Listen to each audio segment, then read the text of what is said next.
Shalom, hari ini kita akan renungkan kitab Yesaya pasal 55, teksnya ayat 1-13. Sudah dibagi dua paragraf yang pertama ayat 1-5. Israel, orang yang haus dan orang yang tidak punya uang, harus kembali kepada Tuhan untuk makan gandum, anggur, dan susu tanpa bayarannya. Paragraf yang kedua ayat 6-13. Orang fasik pun dan orang jahat pun, jika kembali kepada Tuhan, Ia akan mengampuni mereka. Lancangannya dan jalannya sungguh berbeda dengan kita. Kesimpulannya, Tuhan memanggil Israel dengan panggilan orang yang haus dan orang yang tidak punya uang. Mereka telah belanjakan uang untuk sesuatu yang bukan roti, dan upah jerih payahmu untuk sesuatu yang tidak menyenangkan mereka. Tetapi pada saat mereka kembali kepada Tuhan, mereka akan makan gandum, anggur, dan susu tanpa bayar. Kalau mereka mendengarkan Tuhan akan hidup, dan banyak bangsa dan negeri yang belum kenal Israel akan mengagungkan mereka. Nabi sekali lagi berkata, "Carilah Tuhan selama Ia berkenan ditemui. Berserulah kepadanya selama Dia dekat." Orang fasik pun dan orang jahat pun, jika mereka kembali kepada Tuhan, Ia akan mengampuni mereka. Lancangannya dan jalannya sungguh berbeda dengan kita. Ia pasti akan melaksanakan sesuai dengan telah keluar dari mulutnya. Tuhan janji kepada Israel yang berangkat dengan sukacita dari Babel, Ia akan mengantarakan mereka dengan damai.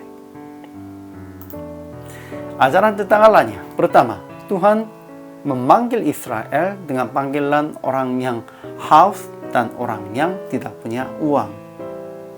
Kedua, orang fasik pun dan orang jahat pun, jika mereka kembali kepada Tuhan, Ia akan mengampuni mereka. Ketiga, lancangannya dan jalannya sungguh berbeda dengan kita. Ia pasti akan melaksanakan sesuai dengan telah keluar dari mulutnya. Keempat, Tuhan janji kepada Israel yang berangkat dengan sukacita dari Babel, Ia akan mengantarakan mereka dengan damai.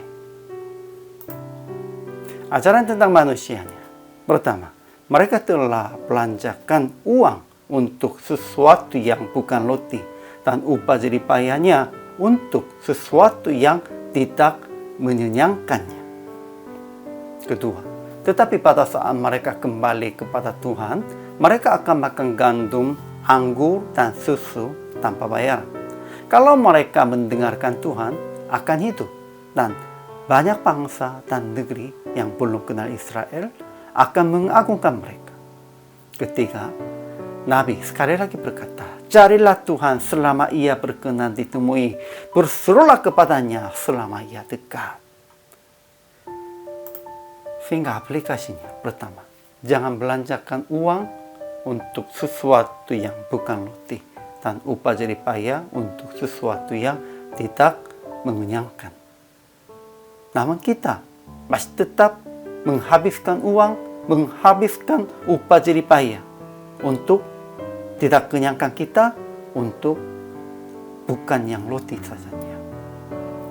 Kita tetap haus, kita tetap bermasalah, karena ini bukan yang sesungguhnya makan. Kita harus mencari makanan hanya kepada Tuhan. Kedua, kembali kepada Tuhan. Ia akan memberi makanan tanpa bayaran. Kalau kita mendengarkan Tuhan, akan hidup. Dan banyak bangsa dan negeri yang belum kenal kita akan mengagungkan kita. Kita usahakan mengagungkan dirinya sendiri. Kita ingin menjunjungi sendiri. Namun itu tidak sesuai dengan rencana Tuhan. Dalam rencana Tuhan, kalau kita mendengarkan Tuhan dan taatnya kepadanya, pasti bangsa lain dan negeri yang lain yang belum kenal pun akan mengagungkan kita. Inilah rencana. Ketiga, Carilah Tuhan selama Ia berkenan ditemui. Berserulah kepadanya selama Ia dekat. Dan waktunya sekarang. Kita harus mencari Tuhan dan harus berseru kepadanya. Sehingga PL praktiknya, carilah Tuhan, berseru hanya kepadanya. Berdoalah. Kita hamba Tuhan, semuanya, ya, taunya tahu, harus baca Alkitab, harus berdoa, harus mencari Tuhan. Namun mencarinya kesempatan yang lain, mencarinya orang-orang yang menolong kita, sponsornya, begitu. Namun carilah Tuhan saja. Dan memberitakan kepada jemaat, akan Tuhan mencukupi kita. Makanan, minuman, pakaian, dan semua keperluan kita, Tuhan akan mencukupi. Harus beritakan itu dan harus percaya, pasti Tuhan akan menolong kita. Hari ini juga, selama melayani, Tuhan Yesus